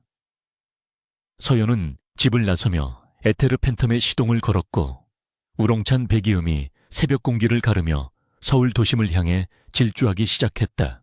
K그룹과 에테르 모터스의 역사적인 합작 법인 설립 조인식이 열리는 그랜드 서울 호텔의 메인 볼룸은 이른 아침부터 몰려든 수백 명의 취재진과 재계 유력 인사들로 인해 발 디딜 틈조차 없이 북적이고 있었는데 그 화려함과 규모는 며칠 전 있었던 창립기념 파티를 훨씬 능가하는 수준이었다. 단상 중앙에는 거대한 LED 스크린이 설치되어 두 기업의 로고가 교차하며 번쩍이고 있었고 양측의 임원들이 서명할 고급스러운 원목 테이블 위에는 금장 만년필과 두툼한 계약서가 가지런히 놓여 있어 이 행사의 무게감을 대변하고 있었다. 최윤아는 화려한 샴페인 골드 색상의 드레스를 입고 승리감에 도취된 표정으로 행사장 입구에서 손님들을 맞이하고 있었는데 그녀는 오늘 이 자리가 자신의 입지를 확고히 다지는 대관식이 될 것이라 믿어 의심치 않았다. 그녀의 곁에는 박전무가 여유로운 미소를 띠며 서 있었고 그들은 서로 눈짓을 교환하며 눈엣가시 같았던 한서연을 제거하고 이 거대한 프로젝트의 공로를 독차지하게 된 것에 대해 은밀한 축배를 들고 있었다. 강민혁 대표는 단상 한쪽에 마련된 VIP석에 앉아 무표정한 얼굴로 시계를 확인하고 있었는데 그의 겉모습은 침착해 보였지만 내면에서는 격렬한 폭풍이 몰아치고 있었다. 그는 오늘 아침 서연으로부터 모든 준비가 끝났다는 짧은 메시지를 받았지만 그녀가 정확히 어떤 방식으로 등장하여 이 판을 뒤집을지는 알 수 없었기에 불안감과 기대감이 뒤섞인 복잡한 심정으로 출입구를 예의주시하고 있었다. 사회자가 행사의 시작을 알리는 멘트를 하자 장내의 조명이 어두워지고 스포트라이트가 단상을 비추었지만 정작 계약의 당사자인 에테르 모터스의 대표는 아직 모습을 드러내지 않아 장내에는 미묘한 술렁임이 일기 시작했다. 최윤아는 당황한 기색을 감추며 마이크를 잡고 에테르 측의 사정으로 인해 조금 늦어지는 것 같다며 너스레를 떨었지만 그녀의 목소리는 미세하게 떨리고 있었고 박전무 역시 초조한 듯 넥타이를 매만지며 식은땀을 흘리기 시작했다. 바로 그 순간 호텔 외부에서부터 건물의 유리창을 진동시킬 만큼 거대하고 묵직한 배기음이 들려오기 시작했는데 그것은 마치 천둥 소리가 지면을 타고 올라오는 듯한 압도적인 울림이었다. 행사장에 있던 모든 사람의 시선이 소리가 들려오는 입구 쪽으로 쏠렸고 웅성거림은 순식간에 정적으로 바뀌었다. 잠시 후 볼룸의 거대한 양쪽 문이 활짝 열리며 눈이 시릴 정도로 강렬한 백라이트와 함께한 여성이 당당한 걸음으로 들어섰는데 그녀의 등장은 마치 영화의 한 장면처럼 극적이고 비현실적이었다. 그녀는 평소 회사에서 입던 수수한 정장이 아닌 몸에 딱 맞는 짙은 네이비색의 최고급 슈트를 입고 있었고, 한쪽 어깨에는 에테르 모터스의 문장이 금실로 자수 놓인 망토 형태의 재킷을 걸치고 있어 그 위엄이 마치 개선 장군과도 같았다. 최윤아는 입구에 나타난 인물을 확인하고는 자신의 눈을 의심하며 경악을 금치 못했는데, 그토록 처참하게 짓밟아 쫓아냈다고 생각했던 한서연이 상상조차 할 수 없는 귀티 흐르는 모습으로 나타났기 때문이었다. 윤아는 반사적으로 마이크를 들고 보안 요원들을 부르며 해고된 직원이 신성한 행사장 난동을 부리려 한다고 소리쳤지만, 그녀의 고함 소리는 서연이 내뿜는 압도적인 카리스마에 묻혀 공허한 메아리처럼 흩어질 뿐이었다. 보안 요원들이 주춤거리며 다가오려 할 때 서연의 뒤를 따르던 에테르 모터스의 임원진과 변호인단이 요원들을 가로막으며 정중하지만 단호한 태도로 길을 열라고 지시했고, 그제야 사람들은 이 상황이 단순한 난동이 아님을 직감하기 시작했다. 서연은 단상을 향해 거침없이 걸어갔고, 그녀가 지나가는 길 양옆으로 모세의 기적처럼 인파가 갈라졌는데, 사람들은 그녀에게서 뿜어져 나오는 냉철하고 지적인 아우라에 압도되어 숨조차 크게 쉬지 못했다. 단상 아래에 도착한 서연은 강민혁과 눈을 마주쳤고, 민혁은 자리에서 천천히 일어나 그녀를 향해 신뢰와 존경이 담긴 미소를 보냈다. 서연은 고개를 살짝 끄덕여 그에게 화답한 뒤 계단을 올라 마이크를 잡고 떨고 있는 최윤아의 앞을 막아서며 차가운 목소리로 내려가라고 명령했다. 윤아는 기가 막혀 말문이 막힌 채 멍하니 서연을 바라보았고, 박 전무가 씩씩거리며 달려와 이게 무슨 행패냐고 고함을 질렀지만, 서연은 눈 하나 깜짝하지 않고 품에서 USB 하나를 꺼내 들어 보였다. 한서연은 마이크를 잡고 장내를 가득 채운 청중들을 향해 또렷하고 힘있는 목소리로 자신을 소개했는데, 그녀는 K그룹의 전 직원이 아닌 에테르 모터스의 창립자이자 현 CEO인 팬텀이라고 밝혔다. 이 충격적인 선언에 장내는 물을 끼얹은 듯 조용해졌다가 이내 폭탄이 터진 듯한 거대한 소란으로 뒤덮였다. 취재진은 일제히 플래시를 터뜨리며 세기의 특종을 담기에 바빴고, 임원들은 믿을 수 없다는 표정으로 서로의 얼굴을 쳐다보며 경악했다. 최윤아는 다리에 힘이 풀려 그 자리에 주저앉았고, 박 전무는 얼굴이 하얗게 질려 뒷걸음질 쳤지만 이미 늦은 뒤였다. 서연은 방송실에 신호를 보내 스크린에 화면을 전환시켰고, 거대한 LED 화면에는 최윤아와 박 전무가 공모하여 서연을 스파이로 몰았던 조작된 증거들의 원본 데이터가 적나라하게 공개되기 시작했다. 화면에는 최윤아가 해커를 고용해 서연의 아이디로 접속 기록을 위조하라고 지시하는 통화 녹취록과 메신저 대화 내용이 텍스트로 흘러나왔고, 박 전무가 페이퍼 컴퍼니를 통해 회사 돈을 횡령하여 비자금을 조성한 내역이 엑셀 파일로 낱낱이 공개되었다. 뿐만 아니라 서연이 설계했던 엔진 디자인을 최윤아가 도용하여 엉터리로 수정한 과정이 담긴 타임라인 비교 자료까지 제시되자 장내의 분위기는 경악을 넘어 분노로 들끓기 시작했다. 서연은 차분한 어조로 자신이 신분을 숨기고 K그룹에 입사한 이유는 아버지의 유지를 이어받아 기술 제휴의 가능성을 타진하기 위함이었으나, 그 과정에서 회사를 좀먹는 암적인 존재들을 발견하게 되었다고 설명했다. 그녀는 에테르 모터스는 부도덕한 기업과는 결코 파트너십을 맺을 수 없으며, 오늘 이 자리는 계약 체결식이 아니라 부패한 경영진을 심판하는 자리가 될 것이라고 선언했다. 박 전무는 궁지에 몰리자 본색을 드러내며 저 여자가 조작된 증거로 모함을 하고 있다며 고래고래 소리를 질렀지만, 강민혁이 단상으로 올라와 그의 말을 가로막았다.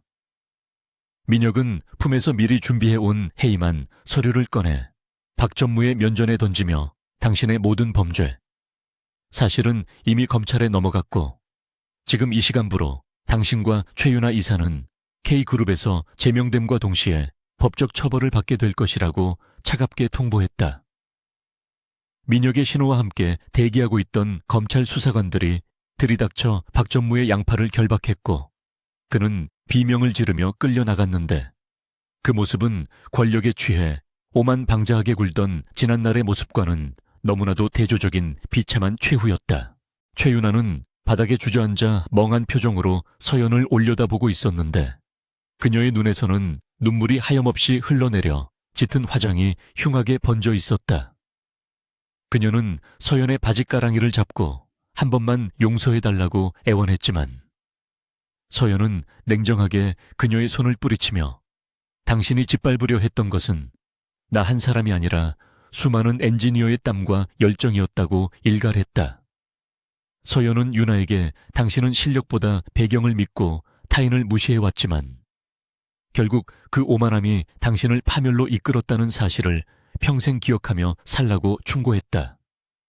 윤아는 수사관들에게 이끌려 나가면서도 서연을 향해 저주 섞인 비명을 질렀지만 그 소리는 곧 닫힌 문 너머로 사라져버렸고 행사장은 다시 평온을 되찾았다. 모든 소동이 정리되고 장례가 진정되자 서연은 다시 마이크를 잡고 남아있는 사람들을 향해 진심 어린 사과의 말을 전했다. 그녀는 자신의 신분을 속인 것에 대해 정중히 고개를 숙여 사과했지만 동시에 K그룹에는 여전히 훌륭한 인재들과 뛰어난 기술력이 존재한다는 것을 확인했기에 합작 프로젝트는 계속 진행할 의사가 있음을 밝혔다. 단, 조건은 투명하고 공정한 경영이 보장되어야 하며 기술 개발의 주도권은 엔지니어들에게 주어져야 한다는 것이었다. 그녀의 당당하고 합리적인 제안에 좌중에서는 뜨거운 박수가 터져 나왔고 강민혁은 흐뭇한 표정으로 박수를 치며 그녀의 옆으로 다가와 섰다. 강민혁은 마이크를 이어받아 이번 사태에 대한 책임을 통감하며 전면적인 경영 쇄신을 약속했고 한서연 대표와의 파트너십을 통해 K그룹을 세계 최고의 자동차 기업으로 도약시키겠다고 천명했다. 두 사람은 수많은 카메라 플래시 세례 속에서 굳건한 악수를 나누었고 서로를 바라보는 눈빛에는 비즈니스 파트너 이상의 깊은 신뢰와 존중이 담겨 있었다. 서연은 민혁의 손을 잡으며 비로소 자신의 억울함이 씻겨 내려가는 것을 느꼈고 동시에 가면 뒤에 숨어 살아야 했던 지난날의 고독과 작별을 고할 수 있었다. 그녀는 이제 더 이상 누군가의 그늘에 가려진 존재가 아니라 자신의 이름 석자로 세상과 당당히 마주하는 리더로 다시 태어난 것이었다. 행사가 공식적으로 종료되고 귀빈들이 퇴장하는 동안 서연과 민혁은 단상에 남아 잠시 대화를 나누었다. 민혁은 서연의 슈트 차림을 보며 처음 봤을 때보다 훨씬 더 잘 어울린다며 농담을 건넸고 서연은 쑥스러운 듯 미소를 지으며 사실 이 옷이 훨씬 더 편하다고 대답했다. 민혁은 서연에게 그동안 마음고생 많았다며 위로의 말을 건넸고 서연은 대표님이 믿어주지 않았다면 불가능했을 일이라며 공을 돌렸다. 두 사람 사이에는 묘한 기류가 흘렀고 민혁은 용기를 내어 서연에게 오늘 저녁에 진짜 축하 파티를 단둘이서 하고 싶다고 제안했다. 서연은 잠시 망설이는 듯하다가 이내 환한 미소로 고개를 끄덕였고 두 사람은 함께 행사장을 빠져나갔다. 호텔 로비로 내려오자 에테르 팬텀이 위용을 뽐내며 주인을 기다리고 있었고 서연은 운전석에 민혁은 조수석에 올라탔다. 이번에는 서연이 운전대를 잡았고 차는 부드러운 엔진음을 내며 출발하여 도심의 도로 위로 미끄러져 나갔다. 차 안에서 두 사람은 앞으로 펼쳐질 미래에 대해 이야기하며 웃음꽃을 피웠고 창밖으로 스쳐 지나가는 서울의 풍경은 그 어느 때보다 아름답게 빛나고 있었다. 하지만 서연의 마음 한구석에는 아직 해결하지 못한 마지막 과제가 남아 있었는데 그것은 아버지의 꿈을 완성하기 위한 최종 기술의 완성이었다. 그녀는 민혁을 곁눈질하며 그와 함께라면 그 꿈을 이룰 수 있을 것이라는 확신을 가졌고 엑셀러레이터를 밟는 발에 힘을 주었다. 그날 밤 뉴스는 온통 한서연의 정체와 K그룹의 대규모 숙청 소식으로 도배되었고 인터넷 커뮤니티는 현실판 신데렐라의 탄생이라며 열광했다. 사람들은 서연의 과거 행적을 찾아내어 그녀가 얼마나 성실하고 뛰어난 인재였는지를 재조명했고 에테르 모터스의 주가는 천정부지로 치솟았다. 반면 최윤아와 박전무는 구속 수사를 받게 되면서 사회적으로 매장당했고 그들의 몰락은 권선징각의 표본으로 회자되었다. 서연은 자신의 집 테라스에 서서 야경을 바라보며 와인 한 잔을 기울였는데 시원한 밤바람이 그녀의 뺨을 스치고 지나갔다. 이제 그녀 앞에는 거칠 것이 없는 탄탄대로가 펼쳐져 있었고 그녀는 그 길을 거침없이 질주할 준비가 되어 있었다. 다음 날 아침 서연은 CEO로서 K그룹 본사를 공식 방문했고 로비에는 전 직원이 나와 그녀를 환영했다. 며칠 전까지만 해도 그녀를 멸시하고 의심했던 사람들은 이제 존경과 부러움이 가득한 눈빛으로 그녀를 바라보며 고개를 숙였고 서연은 그들에게 따뜻한 미소로 화답하며 지나갔다. 그녀는 곧바로 강민혁의 집무실로 향했고 그곳에서 두 사람은 본격적인 합작 프로젝트를 위한 회의를 시작했다. 테이블 위에는 새로운 엔진의 설계도가 펼쳐져 있었고 두 사람의 열정적인 토론 소리는 사무실을 가득 채웠다. 이것은 끝이 아니라 새로운 전설의 시작이었고 두 사람의 질주는 이제 막 시동을 건 참이었다. 계절이 바뀌어 매서웠던 겨울바람이 물러가고 따스한 봄 기운이 대지를 감싸 안을 무렵 K그룹과 에테르 모터스의 합작연구센터는 그 어느 때보다 활기찬 에너지로 가득 차 있었는데 이는 단순한 계절의 변화 때문이 아니라 두 기업이 공동으로 개발한 차세대 하이퍼카 프로젝트가 드디어 결실을 앞두고 있었기 때문이었다. 지난 몇 달간 한서연은 에테르 모터스의 대표이자 프로젝트의 총괄 디자이너로서 눈코 뜰 새 없이 바쁜 나날을 보냈고 그녀의 손끝에서 탄생한 혁신적인 기술들은 K그룹의 자본력과 생산 라인을 만나 현실 세계의 물체로 구현되고 있었다. 연구소의 투명한 유리병 너머로 보이는 서연의 모습은 작업복 차림에 머리를 질끈 묶은 수수한 모습이었지만 그 눈빛만큼은 레이저처럼 날카롭게 빛나고 있었고 그녀를 바라보는 연구원들의 시선에는 깊은 존경심과 신뢰가 담겨 있었다. 과거의 멸시와 오해는 이미 흔적조차 없이 사라졌고 이제 그녀는 명실상부한 이 프로젝트의 심장이자 영혼으로서 모두를 이끌고 있었다. 강민혁은 바쁜 일정을 쪼개어 거의 매일 연구소를 방문하여 진행 상황을 점검했는데 사실 그것은 업무적인 필요보다는 한서연이라는 사람을 보고 싶은 사적인 열망이 더 컸기 때문이었다. 그는 서연이 기름때 묻은 장갑을 끼고 엔진 부품을 조립하거나 복잡한 설계도면을 보며 골몰하는 모습을 지켜보는 것을 좋아했고 화려한 드레스를 입은 모습보다 열정에 몰입한 지금의 모습이 훨씬 더 아름답다고 생각했다. 민혁은 조용히 다가가 서연의 책상 위에 따뜻한 커피를 놓아두곤 했는데 인기척을 느낀 서연이 고개를 들어 그를 바라볼 때마다 두 사람 사이에는 말로 표현할 수 없는 따스한 기류가 흘렀다. 그들은 더 이상 갑과 을의 관계도 아니었고 상사와 부하 직원도 아닌 서로의 꿈을 공유하고 지지해주는 진정한 파트너로서 서로에게 깊이 의지하고 있었다. 드디어 프로젝트의 최종 결과물인 호라이즌이 완성되어 세상에 공개되기 전 마지막 비공개 주행 테스트만을 남겨두고 있었는데 이 차는 에테르 팬텀의 야성과 K그룹의 최첨단 안정성을 완벽하게 결합한 걸작이었다. 테스트가 예정된 날 밤 서연은 모두가 퇴근한 고요한 연구소에 홀로 남아 완성된 차를 어루만지며 깊은 상념에 잠겨 있었는데 차가운 금속의 감촉이 손바닥을 통해 전해지자 지난 시간 동안 겪었던 수많은 시련과 극복의 과정들이 주마등처럼 스쳐 지나갔다. 아버지의 유산을 지키기 위해 숨죽여 살았던 날들과 최윤아의 모함을 받으며 억울함에 떨었던 순간들, 그리고 마침내 자신의 정체를 밝히고 세상 앞에 당당히 섰던 그 짜릿한 기억들이 하나로 뭉쳐져 가슴을 벅차오르게 만들었다.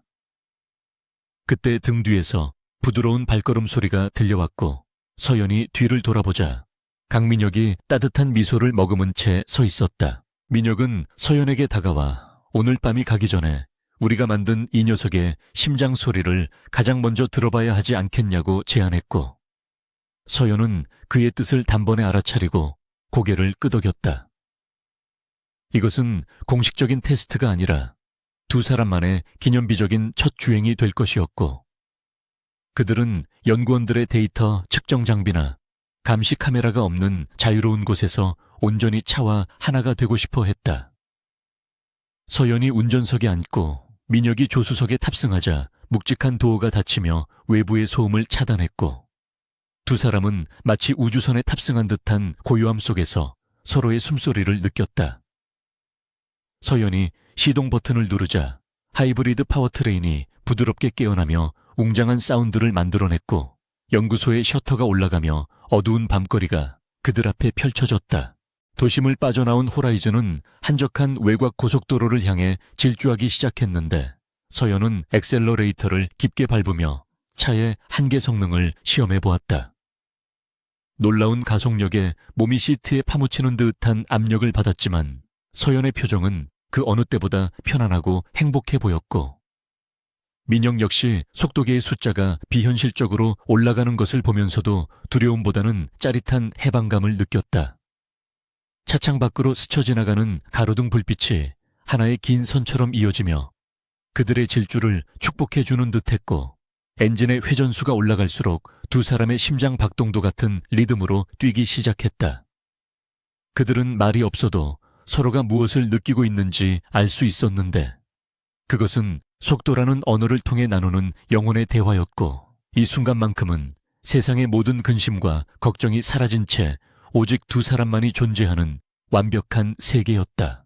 한참을 달린 끝에 그들이 도착한 곳은 동해 바다가 내려다 보이는 높은 언덕 위의 전망대였는데, 이곳은 서연이 아버지를 그리워할 때마다 혼자 찾아오곤 했던 비밀스러운 장소였다.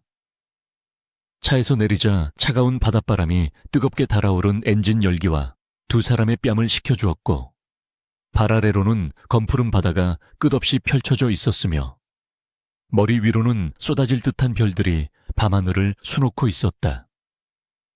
서연은 난간에 기대어 파도 소리를 들으며 깊은 숨을 들이마셨고, 민혁은 그녀의 옆에 나란히 서서 같은 곳을 바라보았다.